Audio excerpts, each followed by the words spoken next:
Test again. Test, test, test. 1, 2, 3. You got me? We have no way of communicating. That's the hardest part about this. No luck. You're good. Whoa, we got a mic. Yeah. Woo. All right. Now y'all can hear me. Let's try this again. So, as I was telling the story, for the last 2 years, I've been doing a thing called Coffee Time on the Jeff Desnoyers Facebook page, not through WAFF 48. And I had some success. We got a lot of people who are pretty cool, and they're on there, and I talk to them all the time, and they're wonderful, and it's great. So much, in fact, that Brad made me a coffee mug. It says Coffee Time on it for Christmas. I was pretty stoked about that. When the big man gives you a gift like that, it's all good. So it's a really casual weather update. There's no severe weather. It's literally just going ahead and updating you at home about the forecast. It's like when we put like something on social media, we just do it live. So we run breaks. Sometimes we'll have maybe like a national story that can go along with it. I don't have that today. We're taking baby steps here because I'm like the guinea pig for this today. And I love being the guinea pig after having bronchitis for 7 days straight and getting to do this with you all. So hopefully this is going to play out well. Now, I am really excited that we have volume. And not only do we have that, but we actually have videos on both streaming that I'm watching on both, which is good. We're on YouTube, which is fantastic. The only thing I can't see, though, is I can't see the comments. That's why I'm going to go try to get on this page. Let me see if I can do that. So I see some comments, but I don't see very many. There they are. Oh, yeah, there's some people. Good. Well, look at this. Problem is I can't see the comments that go deep. Trying to troubleshoot this at the same time because I really like to answer questions and I like to talk to people. And unfortunately, it looks like I have to refresh the page every single time to do that. I don't really want to do that. I really want to just kind of call this up. There we go. It's loading. It's loading. We'll get some people on here, some comments. So anyway, just a quick update. Enjoy the day today, everybody. Beautiful start to the month of March after what turned out to be an above average temperature month of February. I know that's hard to believe. Everyone's like, what are you talking about? It was so cold. Remember when the groundhog and the Sam Mountain Sam and all them were forecasting like early spring? Well, no, Sam Mountain Sam forecasted early spring. We were really warm to start February. Then we had that really cold blast. And then we finished the month like on fire, fuego, with temperatures around 80 degrees. And what's really crazy about that is it actually was kind of in the cards to be that way. Like when you looked at the models in January, February was warm, chilly, warm, and exactly what happened. It ended up making it above average the whole time, so it's pretty crazy. But we start off March nice. Enjoy the day. Cold air comes in tonight. I'm going to try to cycle through graphics. I'm going to see if the graphics will take. I don't know if they will or not. I haven't figured that part out yet. But I think you should be able to see graphics. But if not, I can put them behind me. And I can make it work that way too.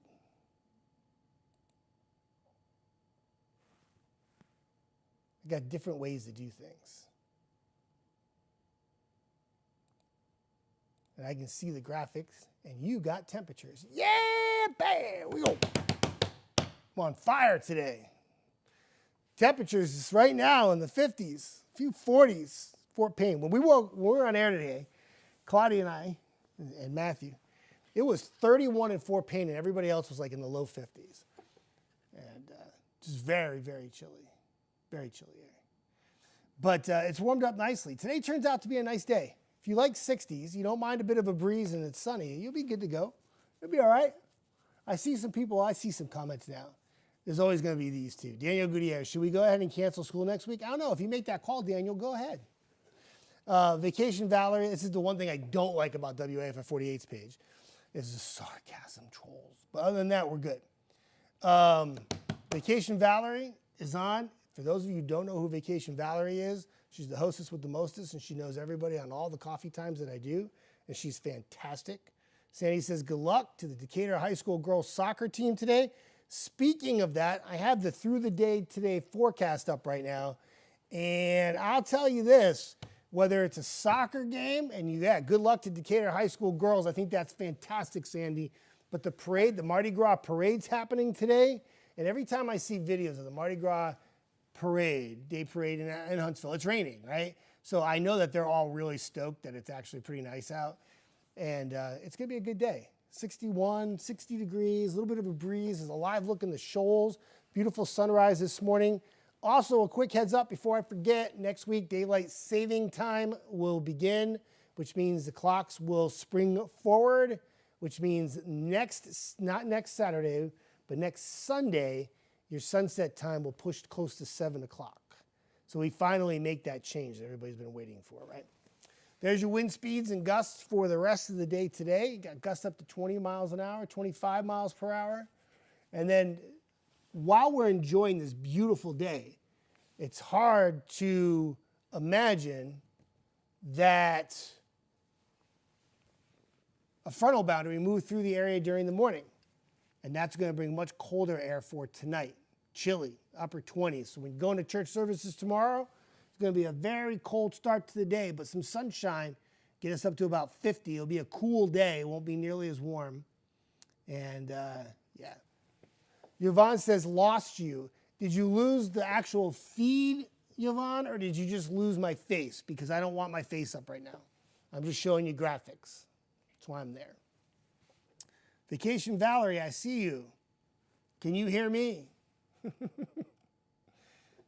good seeing some people on, though. And I'll get this down like, this is a big step today. Tatiana and back is awesome. And we're already 3 steps ahead of where I've been when I've been training on this to try to get this to work. So I'm glad it's working out really, really well. And Tatiana and I will become pros at this by tomorrow when we try it again. But I'm here now not just to give you the forecast for the weekend. We know that the first 2 days of March are going to be just fine. But got to talk about the chance for some severe weather Tuesday. Lee, I wasn't here for the 2022 event, so I don't know exactly what happened. But winds lined up through. I wasn't like a Cat 1. Anytime you have winds, Lee, that are strong enough to be a Cat 1 hurricane, whether they're a line of thunderstorms or a tornado, I don't know what the event was like. I'm imagining it was probably just a very narrow line of storms that moved through, but I don't know. I can't compare it because I wasn't here. I didn't work here until 2024. Justin Shepard, what's up? Jeff, what's the EHI look like for Tuesday? It didn't really jump off the charts as like anything really that high. And in fact, Brad mentioned in a comment, email back and forth last night between us, starting to maybe look like more of a wind and rain event than tornadoes. But I think you keep everything on the table for now. I mean, the last scenario that we had, Justin, in January, I think it was 15th, or February 15th, a couple weekends ago, Eric and I were on. There was a good chance to get some spin-up tornadoes. But I think that for the most part, you got to be mindful of that. But this could play out to be just some really strong winds with a line of storms. Let me show you the timeline of this. So just if you're tuning in now, this is not happening today, everybody. This is happening by Tuesday. So we're good for today. We're good for tomorrow. No problems on Monday. But we're keeping an eye on Tuesday, not during the day. It's at night after 8 o'clock. You see a line of showers and thunderstorms that are off to the west. They'll make their way into portions of western Alabama between about 8 and 11. If we're going to have a spin-up tornado, I think that's going to be the time that we have it at that point. And then I think as the line moves east and makes it across I-65, it becomes more of just a big rain and wind maker at that point. I think areas like in Jackson and DeKalb County would probably have more just wind damage and rain. And then as it continues to move east into Georgia, it's out of here so fast. Like right now, we have a 60% chance of rain on Wednesday. But if this forecast model plays out, most of Wednesday is going to be dry. The timing has been a little bit faster. So, Vacation Valerie, I see you. You had to restart your phone because it got caught up in a spin, but all's good now. Hey, I'll tell you, it's working out well. How do I message on the YouTube channel? You can message there too. I just saw Dave Luddy, and he said, can I message on the YouTube channel? You can. I just want to let you all know that I love you all very much, okay? And I love seeing your comments. I can only monitor so many pages. So we're streaming on Roku. We are on the app. We are on YouTube. We're on 2 different Facebook pages. And unfortunately, I can't keep up with all the comments on every single page, unfortunately. Though I do try to. It does definitely keep me on my toes.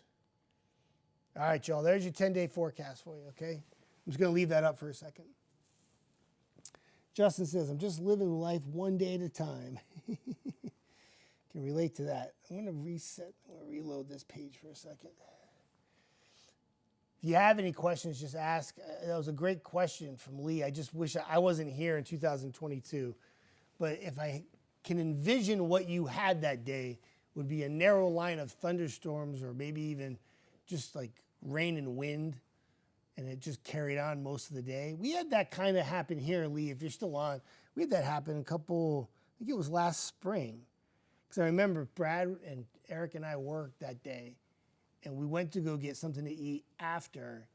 And it was just a lot of trees down everywhere we went. It was crazy. Bill Beck, I am okay, my friend. I thank you for asking. Now, the bronchitis, it's getting better. Yeah. My voice, I sound like Kermit the Frog, but other than that, I feel a lot better. But thank you, my friend, for asking. A little rough stretch of bronchitis for 3 days.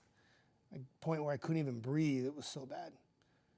I've barely even eaten any food in the last 5 days, which is unheard of if you know my appetite. Jeff, I would have been on here earlier, but I was watching your page for the live and didn't see the post until a few minutes ago. It's okay. Justin, that's a good call. What has to happen is it gets fed through 48's page, and then I have to reshare it onto my page. So there's a little bit of a delay there. Anyway, we stream everywhere. We are everywhere, okay? We don't play games. Whether it's my page, this page, whether it's on YouTube, doesn't matter. We can call it coffee time. We can call it weather extra. But it's all good. Yeah, those are 2 different things, Justin. A derecho is going to be something that travels many, many, many, many, many miles and is very rare. A QLCS is pretty much how we get most of our thunderstorms, especially in low-end tornado thunderstorms, like EF0s, EF1s, where they're kind of caught up in the entire line. I was in New England, and there was a derecho. Oh my gosh, it went all the way from the Canadian border all the way through Cape Cod. I mean, that's a long travel. I was a little late today, Vacation Valerie. So there's your 10-day. Questions asked, but pretty straightforward. Nice today, cold tonight, cool tomorrow, nice Monday. Storms Tuesday, Wednesday, dry Thursday, wet Friday, and then clocks jump ahead next week, 1 hour.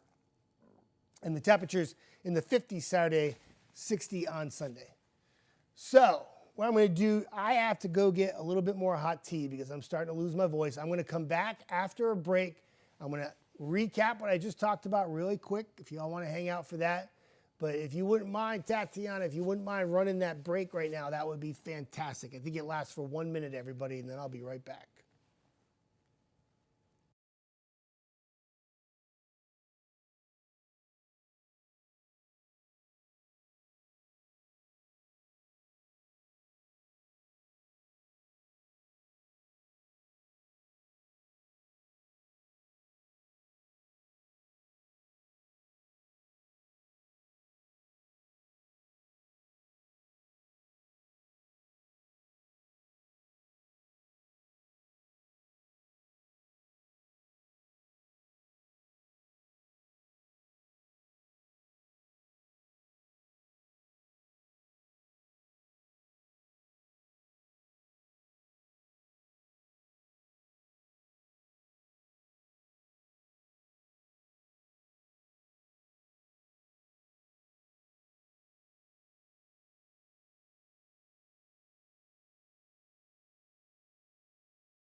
I'm back.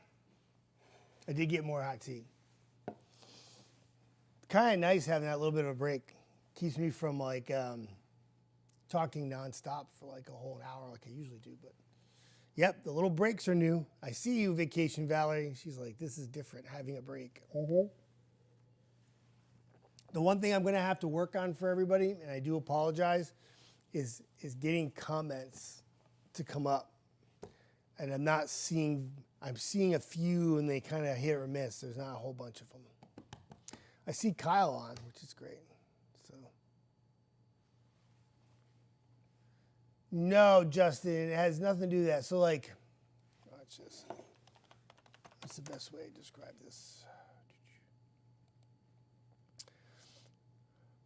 So the definition of a derecho is a widespread, long-lived, straight-line wind storm associated with fast-moving group of severe thunderstorms, right? Usually an MCS.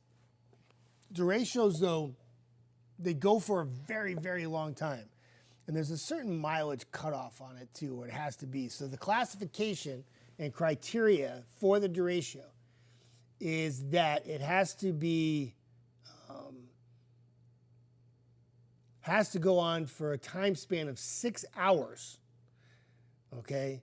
Some studies have required that no more than 2 or 3 hours separate any two successive wind reports. More recent, more physically, derecho proposed that the term be reserved to use a convective systems that only contain unique radar observed features, such as bow echoes. So it has to go almost 400 miles. And the winds are the same as a QLC. The wind speed, it's not so much. A lot of times with the derecho, you're going to have stronger winds. But what makes a derecho so different is that it's going to go and it's going to travel for an extended period of time. For 6 hours, 400 miles. It usually encompasses a large area that gets blasted with rain and wind. And sometimes the winds can be as strong as a Cat 1 or a Cat 2, and they can be just as strong as they are on a QLCS. The winds are going to be like last week we had a QLCS and we had a wind gust of 81 miles an hour in the shoals. We had a wind gust of 75 at the airport and there was no tornado near the airport. So you can get really strong wind gusts with a QLCS just as much as you can a derecho. The derecho is just going to go for a very long time. It's going to go for miles and miles and miles, okay? All right, just to recap with everybody, your weekend is fantastic. No problems. The day of concern is Tuesday at night, not so much during the day. I talked about the potential for some gusty winds, some heavy rain, and also the potentials there certainly for a few isolated tornadoes. Still think, though, that might turn out to be more of a wind and rain event. Doesn't mean that we're off the hook, though. Okay.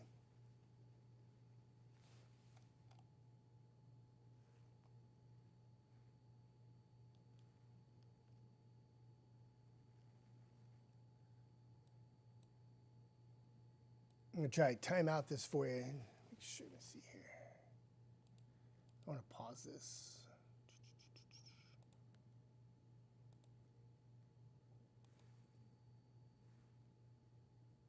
All right.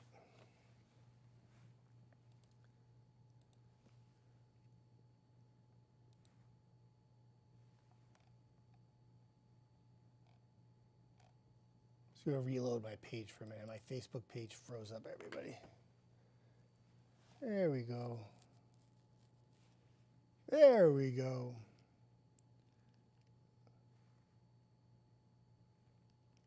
I'm just going to fast forward to the graphics for you so you can see it. I hope you feel better, Jeff. Thank you, Justin. I hope I do too. I appreciate that.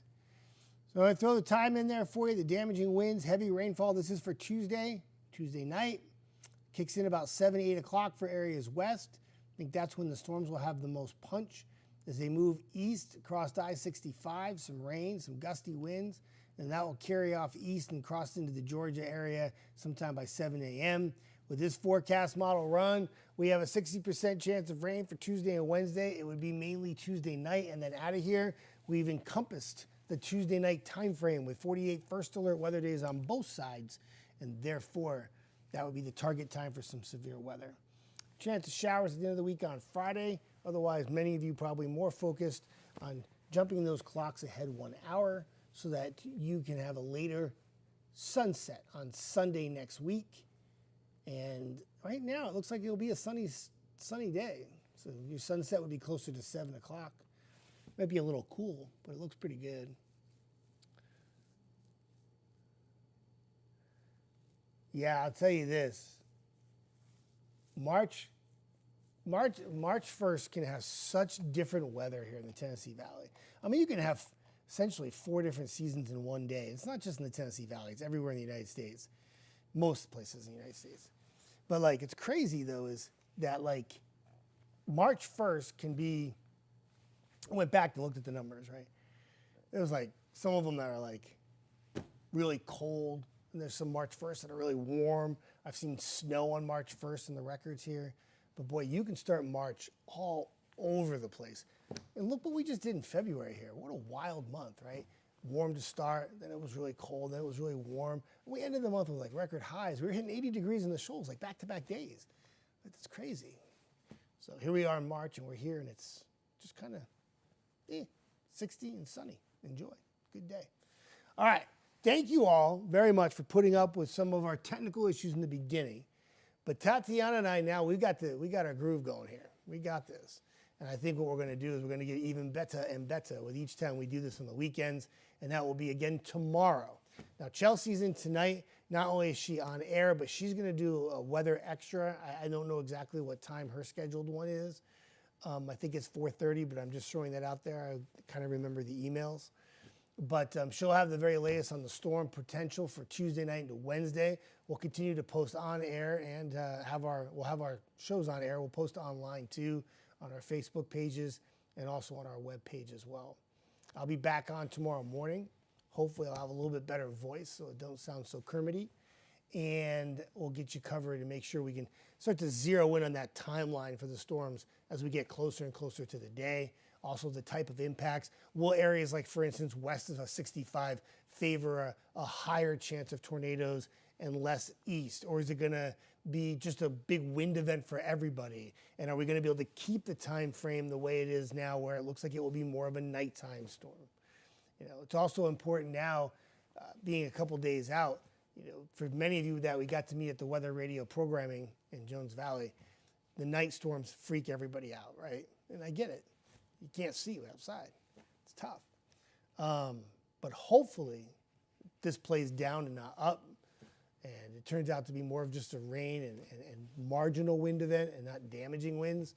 And then we can get ourselves back into a quieter weather pattern because the overall 10-day forecast actually looks pretty good. You know, it's just like the blemish on that Tuesday and Wednesday that's like, you know, sticks out like a sore thumb. All right. I'll wrap it up. Thank you all for joining me. Thank you all for coming in for hot tea time today because I had to have tea instead of coffee. But you all have a fantastic day. Enjoy your weekend. Start your weekend. And I will see you bright-eyed and bushy-tailed tomorrow morning at 5 a.m. And Matthew and Claudia will all be hanging out with your news, sports, and weather. And for now, everybody have a fantastic day. Again, thank you for watching.